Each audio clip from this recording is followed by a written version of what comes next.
పరిశుద్ధ గ్రంథం నుండి అపోస్తలుడైన పౌలు హెబ్రీయులకు రాసిన పత్రిక 2వ అధ్యాయం చదువుకుందాం.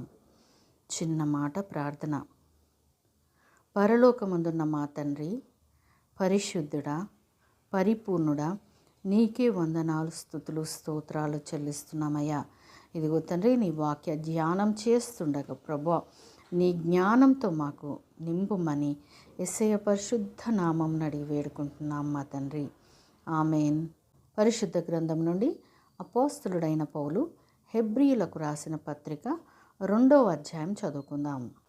కావున మనము వినిన సంగతులను విడిచిపెట్టి కొట్టుకొని పోకుండునట్లు వాటి యందు మరి విశేష జాగ్రత్త కలిగి ఉండవలెను. ఎందుకనగా దేవదూతల ద్వారా పలుకబడిన వాక్యము స్థిరపరచబడినందున ప్రతి అతిక్రమమును అవిధేయతయు న్యాయమైన ప్రతిఫలము పొంది ఉండగా, ఇంత గొప్ప రక్షణను మనము నిర్లక్ష్యం చేసిన ఎడల ఎలాగు తప్పించుకొందుము?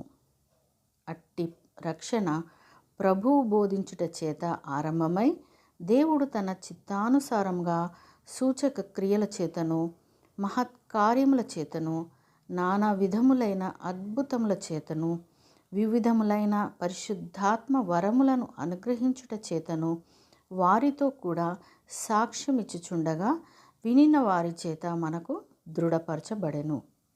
మనము మాట్లాడుచున్న ఆ రాబోవు లోకమును ఆయన దూతలకు లోపరచలేదు. అయితే ఒకడు ఒకచోట ఈలాగున దృఢముగా సాక్ష్యమిచ్చుచున్నాడు. నీవు మనుష్యుని జ్ఞాపకం చేసుకున్నటకు వాడు ఏపాటివాడు? నీవు నరపుత్రుని దర్శించుటకు వాడేపాటివాడు? నీవు దేవదూతల కంటే వానిని కొంచెం తక్కువ వానిగా చేసితివి. మహిమ ప్రభావములతో వానికి కిరీటము ధరింపచేసితివి. నీ చేతి పనుల మీద వానికి అధికారం అనుగ్రహించితివి. వాని పాదముల క్రింద సమస్తమును ఉంచితివి. ఆయన సమస్తమును లోపరిచినప్పుడు వానికి లోపరచకుండా దేనిని విడిచిపెట్టలేదు. ప్రస్తుతమందు మనము సమస్తమును వానికి లోపరచబడుట ఇంకనూ చూడలేదు. కానీ దేవుని కృప వలన ఆయన ప్రతి మనుష్యుని కొరకు మరణం అనుభవించినట్లు దూతల కంటే కొంచెము తక్కువ వాడుగా చేయబడిన యేసు మరణం పొందినందున మహిమ ప్రభావములతో కిరీటము ధరించిన వానిగా ఆయనను చూచుచున్నాము. ఎవని నిమిత్తము సమస్తమును ఉన్నవో, ఎవని వలన సమస్తమును కలుగుచున్నవో, ఆయన అనేకులైన కుమారులను మహిమకు తెచ్చుచుండగా వారి రక్షణకర్తను శ్రమల ద్వారా పరిపూర్ణునిగా చేయుట ఆయనకు తగును.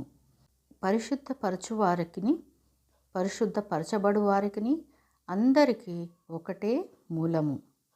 ఈ హేతువు చేతను వారిని సహోదరులని పిలుచుటకు ఆయన సిగ్గుపడక, నీ నామమును నా సహోదరులకు ప్రచురపర్తును, సమాజము మధ్య నీ కీర్తిని గానం చేతును అనెను.